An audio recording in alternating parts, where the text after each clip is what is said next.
నమస్తే అండి, నా పేరు బాలాజీ చిరపైన. మీకు తెలిసిన విషయమే. Welcome to do or die channel. అయితే దీంట్లో తెలంగాణ నిన్న సబ్ ఇన్స్పెక్టర్ ఎగ్జామ్లో అడిగినటువంటి క్వశ్చన్లని ఒకసారి చర్చించే ప్రయత్నం చేద్దాం. ప్రధానంగా తెలంగాణ ఉద్యమ చరిత్ర కొంతవరకు ఈజీగా వచ్చినట్టు చెప్పుకోవచ్చు. దానికి సంబంధించిన ఒకసారి కీ పేపర్ క్వశ్చన్లను ఆలోచించి చూద్దాం. ఎందుకంటే మీకు అత్యంత తొందరలో మళ్ళీ కానిస్టేబుల్ ఎగ్జామ్ కూడా ఉంది కాబట్టి ఈ ఓరియంటేషన్లో చూసే ప్రయత్నం అయితే చేయండి. హైదరాబాద్ నగర హోదాపై సుప్రీంకోర్టు తీర్పు వెలువడిన వెంటనే తెలంగాణ ప్రజలు గొప్ప ఆనందోత్సవాలతో పరవశించారు. ఇది అన్నది వాస్తవం. ఇది ఎందుకంటే ఆ రోజు తీర్పు వచ్చిన తర్వాత అందరు కూడా చాలా సంబరాలు చేసుకుని ఓయూలో కూడా సంబరాలు చేసిన సంగతి వాస్తవమేది. 2009 అక్టోబర్లో సుప్రీంకోర్టు హైదరాబాద్ ను ఫ్రీ జోన్ గా ఉంటుందని తీర్పిచ్చింది. తప్పు. హైదరాబాద్ ఫ్రీ జోన్ కాదు, హైదరాబాద్ 6th జోన్ లో భాగంగా తీర్పిచ్చింది. కాబట్టి ఏ నిజం ఆర్ తప్పు అంటే ఆన్సర్ 1. ఇక ముఖ్యమంత్రి బ్రహ్మానందరెడ్డి చొరవతో 1969 జనవరిలో కుదిరిన అఖిలపక్ష తీర్మానంలో ముల్కీ నిబంధనల గురించి ఈ క్రింది వాటిలో సరైన ప్రవచనం ఏది అని అన్నారు.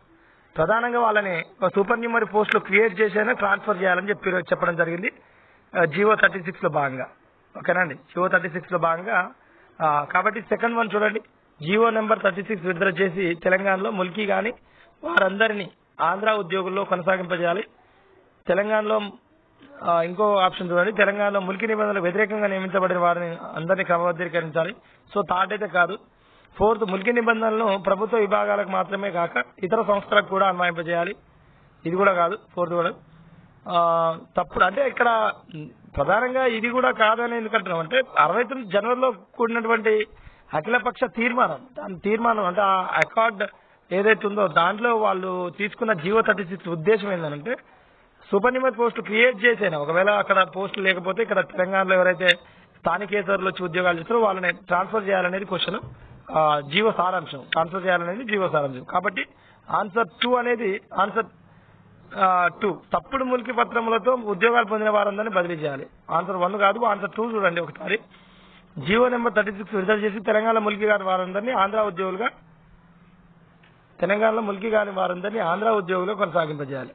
ట్రాన్స్ఫర్ చేయాలి. మరి చూడాలి ఇది 1 అవుతుందా ఆన్సర్ 2 అవుతుందా అనేది చూడాలి. ట్రాన్స్ఫర్ చేయాలి. సూపర్ న్యూమరీ పోస్టులు క్రియేట్ చేసిన తప్పుడు మురికి పత్రాలతో ఉద్యోగాలు పొందిన వారందరినీ బదిలీ చేయాలన్నారుగా. కాబట్టి ఆన్సర్ 1 అయ్యే అవకాశం ఉంది. ఇది నా 199 క్వశ్చన్. 198 వచ్చేసి 1969 ఉద్యమంలో అమరులైన వారి జ్ఞాపకార్థం హైదరాబాద్ లోని గన్ పార్క్ స్మారక స్థూపం రూపొందించింది. ఇది డైరెక్ట్ పుట్టి యాదగిరిరావు. ఇక 197 క్వశ్చన్ చూస్తే జతపరచడం అని చెప్పడం జరిగింది. ఇక ఎవరెవరు 2012 డిసెంబర్ 28వ తేదీ యూపీఏ ప్రభుత్వం తెలంగాణ విషయంగా ఒక అఖిలపక్ష సమావేశాన్ని ఏర్పాటు చేసింది. అంటే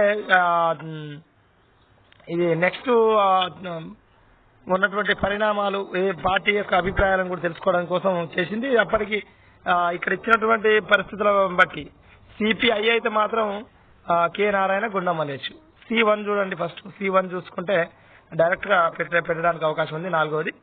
ఇక వైసీపీ అనేది మైసూరారెడ్డి, కేకే మహేందర్ రెడ్డి, సిపిఐ చెప్పేసాం. కాంగ్రెస్ వచ్చేసి సురేష్ రెడ్డి, గాది వెంకటరెడ్డి. సిపిఎం వచ్చేసి రాఘవులు, జులకంఠరంగారెడ్డి. సో ఈ ఆల్రెడీ ఏ వచ్చేసి 4th చూసుకున్నా, ఏ 4th, C1 చూసుకున్నా 4th ఆన్సర్ అయిపోతుంది. ఇది 197 క్వశ్చన్. ఇక తెలంగాణకు మద్దతు గల రాజకీయ పార్టీలతో ప్రొఫెసర్ కోదండరామ్ కన్వీనర్ గా ఏర్పడిన తెలంగాణ రాజకీయ జాయింట్ యాక్షన్ కమిటీలో చేరని రాజకీయ పార్టీ అంటే మాత్రం సిపిఐఎం. ఎందుకంటే సిపిఐఎం అనేది స్టార్టింగ్ నుంచి కూడా దాని విశాలాంధ్ర స్టాండ్. సిపిఐ కూడా కొంతకాలం విశాలాంధ్ర స్టాండ్ ఉన్నప్పటికీ కూడా వాళ్ళు 69 ఉద్యమం తర్వాత వాళ్ళ స్టాండ్ ని మార్చుకోవడం జరిగింది. ప్రజల మనోభావాలకు అనుగుణంగా మేము మార్చుకుంటామని కూడా చెప్పడం జరిగింది. కానీ ఒక్క మారని పార్టీ అంటే మాత్రం సిపిఐఎం మాత్రమే విశాలాంధ్ర. సో మిగతా అన్ని కూడా చేరడం జరిగింది. ఆ జాయింట్ యాక్షన్ కమిటీ చాలా మంది ఇక్కడ టీడీపీ ఆన్సర్ పెట్టడానికి అవకాశం ఉంటుంది. ఎందుకంటే టీడీపీ కాదేమో కొంత యాంటీ ఉంది. 2005 ప్రణబ్ ముఖర్జీ కమిటీ వేసిన తర్వాత కూడా 2008 దాకా ఇవ్వలేదు నివేదిక. సో కొంత వీళ్ళు అటు ఇటు తర్జనాభర్జనలో ఉండేది. వాళ్ళ పార్టీ అధిష్టానం మేరకు చేరలేదేమో అనుకునే అవకాశం ఉంది. బట్ వాళ్ళు చేరి ఆ తర్వాత మళ్ళీ బయటికి వెళ్ళి వచ్చారు అన్నట్టు. ఫస్ట్ ఎర్రబెల్లి దయాకర్ రావు ఇంట్లోనే ఏదైతే రాజకీయ జాయింట్ యాక్షన్ కమిటీ అన్న ఆఫీస్ ని కూడా పెట్టడం జరిగింది. ఆ తర్వాత కాలంలో వాళ్ళు బయటికి రావడంతో అక్కడి నుంచి కూడా ఆఫీస్ ని చేంజ్ చేయడం జరిగింది. సో ఇక్కడ ఆన్సర్ వచ్చేసి సిపిఐఎం. చేరన్ పార్టీ అంటే సిపిఐఎం. 196ది. ఇక 195 క్వశ్చన్ వచ్చేసి క్రింది వాటిలో పెద్ద మనుషుల ఒప్పందంలో భాగం కానిది ఏది అన్నప్పుడు ఇది ముల్కీ నిబంధనల్ని విస్మరించారు. ఆ 14 అంశాల్లో ముల్కీ నిబంధనలు అనేది విస్మరించారు. కాబట్టి ఆన్సర్ థర్డ్ డైరెక్ట్ అవుతుంది. ప్రభుత్వ ఉద్యోగాల్లో ముల్కీ నిబంధనల కొనసాగింపు అనేది పెద్ద మనుషుల ఒప్పందంలో కనిపించదు. ఇది ఒకటి. ఇక 194 వచ్చేసి 1969 తెలంగాణ ఉద్యమ సమయంలో తెలంగాణ ప్రజా సమితి ఉపాధ్యక్షులు ఎవరన్నప్పుడు సదాలక్ష్మి ఉపాధ్యక్షులు. ఇది ఒకటి చూసుకోండి. ఇక ఎవరి పాలన క్రింద హైదరాబాద్ లో అంతవరకు అధికార భాషగా కొనసాగిన ఉర్దూ బదులు తెలుగు ఇంగ్లీష్ భాషలు ప్రవేశపెట్టబడ్డాయి అన్నప్పుడు ఇది జేఎన్ చౌదరి కాలంలో అప్పటి వరకు ఉర్దూ భాషగా ఉన్నటువంటి స్థానంలో తెలుగు ఇంగ్లీష్ భాషల్ని ఉర్దూకు బదులుగా తీసుకురావడం జరిగింది. ఇది జేఎన్ చౌదరి ఆన్సర్ అవుతుంది. 193.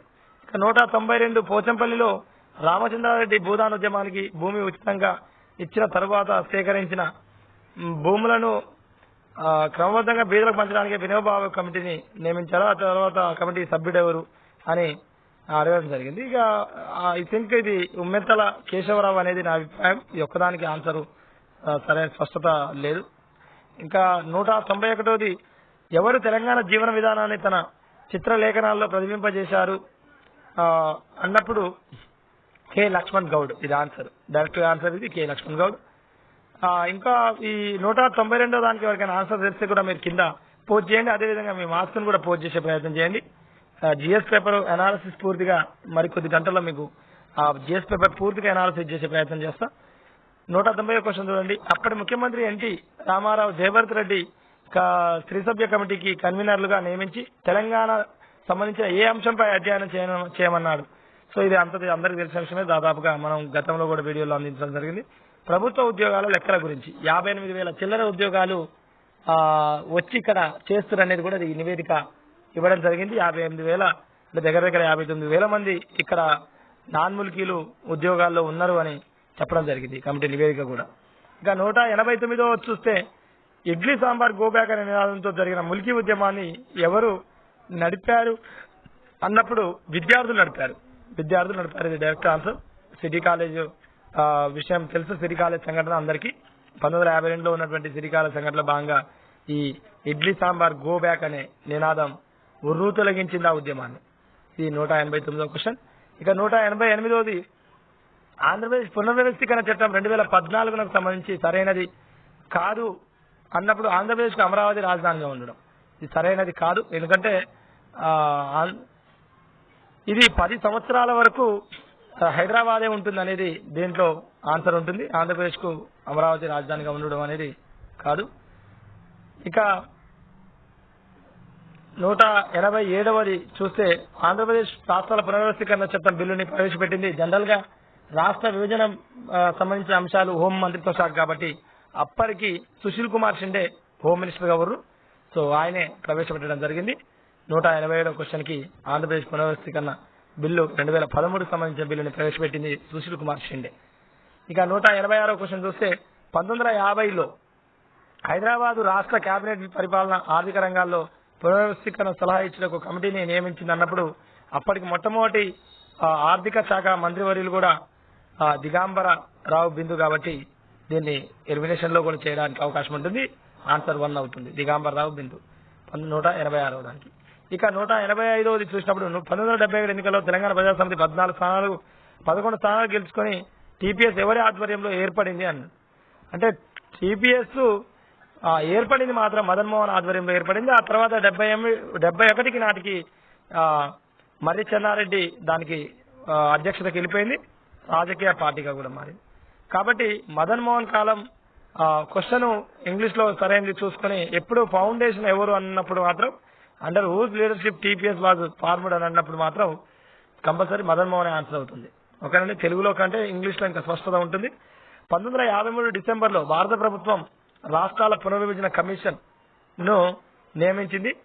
దాంట్లో కమిషన్ సంబంధం లేని వారు ఎవరు అన్నప్పుడు భార్గవ కమిటీకి సంబంధం లేదు. అది 1969లో జస్టిస్ భార్గవ నిధుల మీద వేయడం జరిగింది.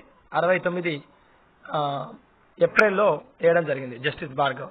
ఇక వీళ్ళు పదలలి కమిషన్ కేఎం పనిక్కర్, హెచ్ఎన్ కొంచెరు వాళ్ళిద్దరు సభ్యులు, పదలలి దాని చైర్మన్ అందరు పెట్టేటటువంటి క్వశ్చన్ గా చెప్పుకోవచ్చు దీన్ని. 183వది 1968 సంవత్సరంలో విద్యార్థి నాయకుడిగా ఎస్ జైపాల్ రెడ్డి ఉస్మానియా యూనివర్సిటీ విద్యార్థులకు అప్పటి ముఖ్యమంత్రికి వ్యతిరేకంగా వైస్ ఛాన్సలర్ నియామకానికి సంబంధించి విషయంపై ఉద్యమాన్ని నడిపారు. అప్పటి ఉస్మానియా విశ్వవిద్యాలయ వీసీ ఎవరంటే డిఎస్ రెడ్డి. ఇది డైరెక్ట్ బెట్టు. ఆ తర్వాత కాలంలో రావాడ సత్యనారాయణ ఉస్మానియా యూనివర్సిటీకి ఛాన్సలర్ కావడం జరుగుతుంది డిఎస్ రెడ్డి తర్వాత. ఇక 182వ ఆన్సర్ వస్తే పల్లె పట్టాలపైకి మిలియన్ మార్చ్, సంసద్ యాత్ర, సడక్ బంద్ అనేది ఇవ్వడం జరిగింది. ఇది కొంతవరకు కోడ్ రూపంలో గతంలో కూడా మన వీడియోలో అందించడం జరిగింది. పిఎంటిఎస్ఎన్ పల్లె పట్టాలపైకి మిలియన్ మార్చ్, సడక్ బంద్ ఆ విధంగా అయినా చూసుకోవచ్చు. సిఏడి అయితే కంపల్సరీ రావాలి. సిఏడి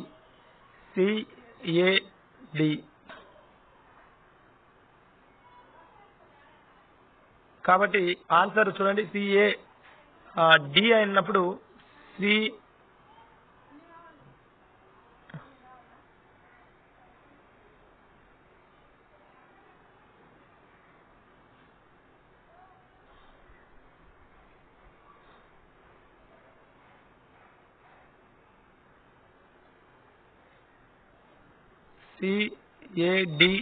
ఉంది ఆల్రెడీ. ఒకటో ఆన్సర్ లో ఉంది కాబట్టి ఆన్సర్ 1 అవుతుంది. 182 ఆన్సర్ 1 అవుతుంది. ఇక 181వ క్వశ్చన్ చూసినప్పుడు హైదరాబాద్ భారతదేశంలో విలీనమైన పిదప మురికి నిబంధనలు బహిరంగంగా ఉల్లంఘించడం జరిగింది. ఇది వాస్తవం.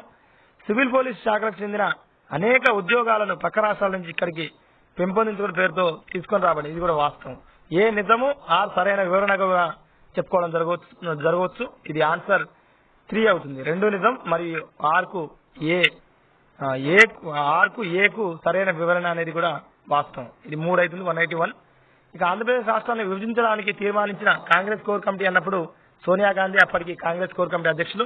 విభజన కమిటీ అని ఉండి ఒకవేళ ఆంటోనీ లాంటి వాళ్ళు ఎవరైనా ఉండుంటే మాత్రం ఆన్సర్ అయ్యేది. కానీ ఇది జనరల్ గా కాంగ్రెస్ కోర్ కమిటీకి అధ్యక్షులు సోనియా గాంధీ ఎవరు కాబట్టి అప్పటికి సోనియా గాంధీగా చెప్పుకోవచ్చు. ఇది 181 ఒకటి సోనియా గాంధీ.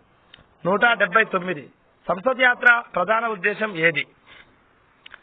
సంసద్ యాత్ర ప్రధాన ఉద్దేశం అనేది పార్లమెంట్ సమావేశాల్లో సత్యాగ్రహ నిరసనని వ్యక్తం చేయడానికి సంసద్ యాత్ర అనేది అంటే ఢిల్లీలో జంతర్ మంతర్కు వెళ్లడం కొరకు చేసినటువంటిది. ఇది సత్యాగ్రహ నిరసనను తెలియజేయడం కోసం తీసుకున్నటువంటి నిర్ణయం. మరి ఇది ఆన్సరు 1 మరియు 3 అవుతుందా లేదా 1 మాత్రమే అవుతుందా లేదా 3 మాత్రమే అవుతుందా చూడాల్సిన అవసరం ఉంది. జనరల్ గా పార్లమెంట్ లోని జంతర్ మంతర్ వద్దకు వెళ్లి సత్యాగ్రహ దీక్షను చేపట్టడం అనేది యాక్చువల్ గా సంసద్ యాత్ర ప్రధాన ఉద్దేశం.